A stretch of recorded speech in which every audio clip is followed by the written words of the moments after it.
Coming up on Cedar Valley Today, Wartburg soccer teams had an exciting weekend. Plus, one locally owned business is finding beauty in all of their customers.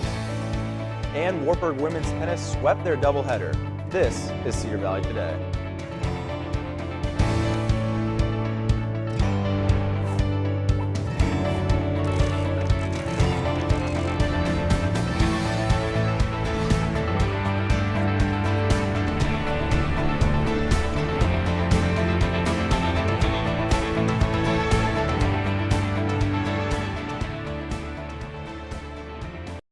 Hello and welcome to Cedar Valley Today. I'm Tyler Metcalf.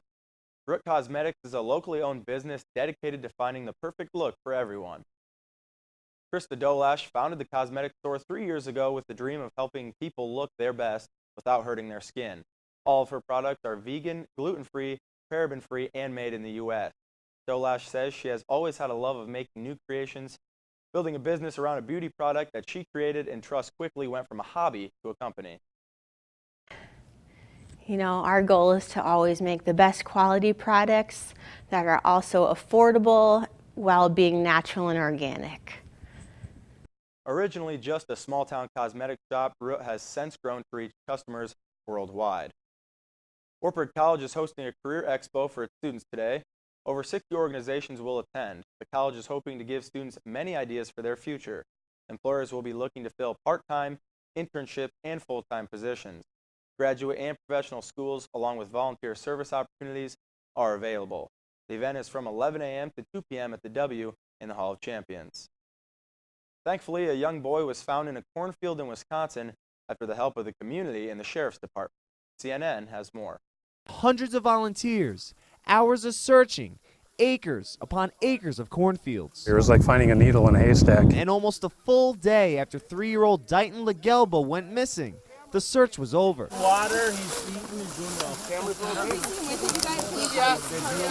The man who found Legelbo was Anago's own Tom Ondrashko. So it took about 2.5, 3 hours looking in the field, and we stumbled upon him. Tom said after spending hours in the approximately 80 acres of corn, everything starts to look the same, and he just couldn't believe his own eyes once he found the boy. Didn't even register really that how amazing it was. Just glad that he was sitting up and he looked safe and he looked fine. He was just scared, very scared yet. When Tom picked up Dighton, his legs were cold, he didn't speak, and was scared. I kept real quiet because I figured he was still shaking from being alone all night. But it was not just the effort of one man. More than 450 people registered with the Langlade County Sheriff's Department early Sunday to help search the surrounding area. This community is like family. I mean, everybody knows everybody, and we look out for everybody else. As a father of two, Ondrashko said the decision to come was a no-brainer. I asked my wife if she thought I should come this morning if they need any help. She said, well, if it were your kids, how many people would you want to come? So I came right away. Turning a terrifying moment for one small Wisconsin boy into a celebration of neighbors lending a helping hand, putting on display one small dose of human compassion. Definitely a group effort. Everybody pitched in and helped. When we come back, we'll take a look at what Wartburg Athletics was up to over the weekend.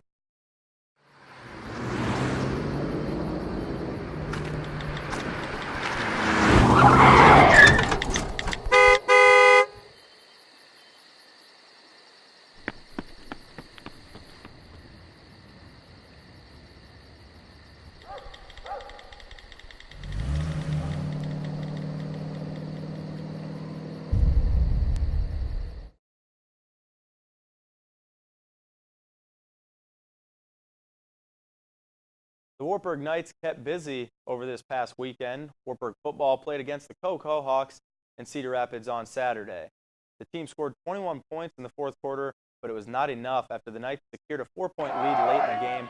A quick drive gave the Cohawks the lead. Then a Matt Sasha interception halted the Knights' comeback. Co defeated the Knights 37-34, leaving Wartburg to 2-2 on the season. The Knights will play at home Saturday against Loris at 1 p.m. You can watch that game on Night Vision. Wartburg women's tennis took on Buena Vista and Nebraska Wesleyan on Saturday. The Knights won 7-2 against BV and 5-4 against Nebraska Wesleyan. The two wins improved the Knights' overall record to 3-5. The Knights will play Loris College in Dubuque on Wednesday. And Wartburg women's soccer team beat the Buena Vista Beavers this past Saturday. Junior Beth Crow broke Wartburg's all-time career shutout record with Saturday's win. It was her 23rd career shutout, topping alumna Monica Nody's record of 22 shutouts. Sophomore Alyssa Drulo scored the lone goal, giving Wartburg a 1-0 victory. The Wartburg men's soccer team beat St. Olaf on Sunday by a score of 1-0. Sophomore Ayo Adebayo scored the only goal of the game, and sophomore goalie Paul Kebke-Barskik shut out the Ols in both games. The team is now 7-3-1 on the season. The Wartburg women's golf team is in first place at the halfway point of the Iowa Conference Championship. The team score is 628. Senior Rochelle Beardsley and sophomore Brooke Klosterman are tied for first with a score of 146. Klosterman's score of 70 in the second round gave her a new school record. It is one less than the previous record of 71 set by Morgan McMillan in 2014. The duo's two-round scores set new program records, beating Andrea Schiltz's 2006 record of 147. The third round of the tournament will be held on Friday at Prairie Links in Waverly. When we come back, we'll take a look at what's trending online.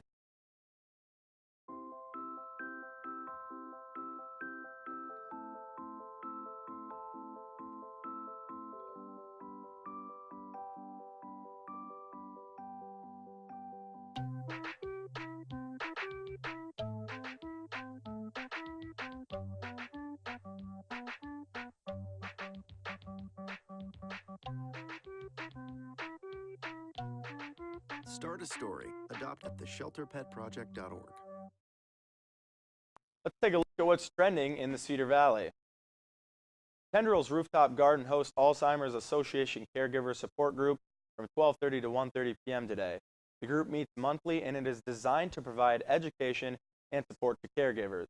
Caregivers are encouraged to bring loved ones with Alzheimer's or dementia to a separate music therapy session led by certified music therapists. Many people were without power early this morning in Waverly, myself included. Waverly Utilities said a pole was hit in Waverly. That pole feeds much of the power on the northwest side of town. The crews were out this morning to access the damage. They ended up rerouting the power, and the power returned around 5:40 a.m.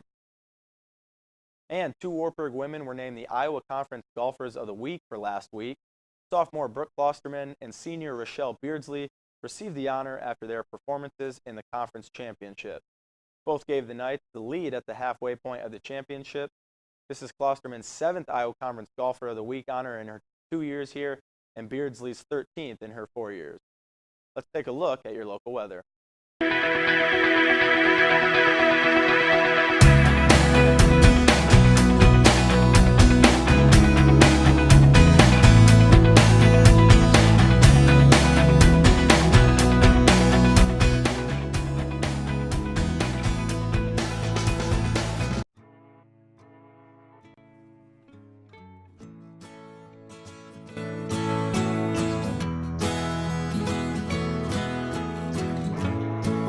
Son, tell him that I've begun to dream of things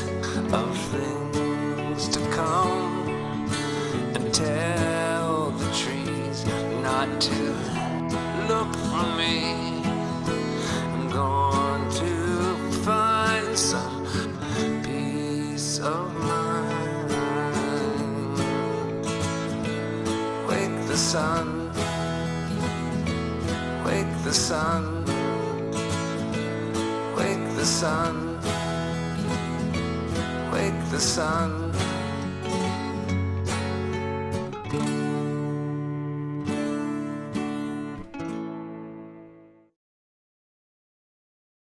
We now welcome in Jesse Smith, President of Entertainment Tonight. Thank you for joining us today. You're welcome. First, start off by telling us what it took to get Brett Eldridge here tonight.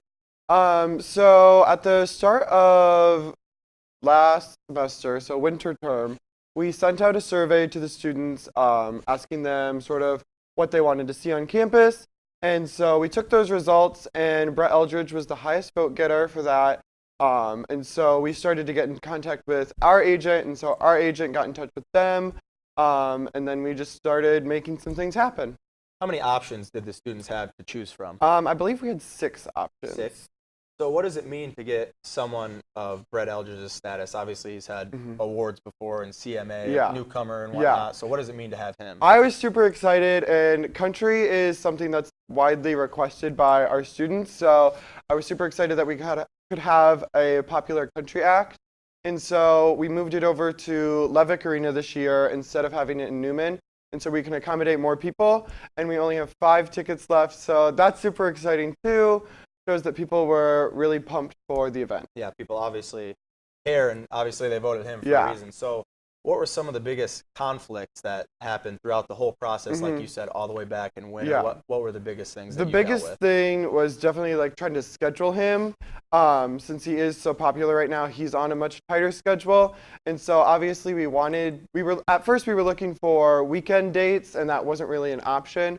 We had to go with a weekday, but we're still super excited and people were still interested. So that's great to hear. Do you think the difference between having it on a Tuesday and maybe a Friday or Saturday would make a difference in how many people come? You said there's only 5 Yeah. tickets remaining, but I mean, initially I thought that not as many people would come to a Tuesday concert rather than like a Friday or a Saturday. However, looking at ticket sales now, that I'm like, okay, I guess the other people in the group were right. But at first I was like, oh, I don't think that's a good idea. But now I'm happy. so what's the difference between having it in Levick rather than somewhere else? So Levick is more of like the concert atmosphere. Nobody's like restricted to a seat and people can stand. However, they do have the bleachers out tonight, so if people want to sit, that's always an option, but people aren't tied down to a seat, so I think it just lends itself to a concert a little bit better. So if you don't purchase a ticket, because again, there's only 5 left, so if you want to go, make sure you get it. But is there any way that you can still go without a ticket and maybe pay like? We're not taking any payments at the door. Okay. So with the power outage this morning, obviously it's been taken care of as of now. Do you see any problems that could cause tonight? I don't at this point. They started setting up, I want to say at like 8 o'clock last night. And so all of like the stage setup and that sort of thing is done. They put down the new floor. So as far as that's concerned, I don't think the power outage is going to be an issue. When did all that setup begin? I think 8 p.m. last night, and so they worked on it through the night. Okay. Can you just remind people what time that starts tonight, and some of the things I was reading that can't be brought into Levick and some of those things, those details? So doors open at 7 o'clock, and the concert starts at 8 o'clock. And you can't bring in purses, you can't wear spiked heels, you can't bring any bags, you can't bring alcohol, and no signs are allowed either. And then once you leave the concert venue, you're not allowed to re-enter at all. Okay. So just don't leave. So ETK did a great job of getting Brett Eldridge here. What other events do you guys have going on in the future? Tomorrow night we have movie night at the local Palace Theater. That starts at 10 o'clock, and then we also have Eric O'Shea on Friday night of homecoming. I believe that's the 14th. And then on the 24th, a Monday of October, we have Fall Festival. Alrighty, so thank you, Jesse, for joining us today. Congratulations Thank you. what you've accomplished so far with ETK. We'll be right back.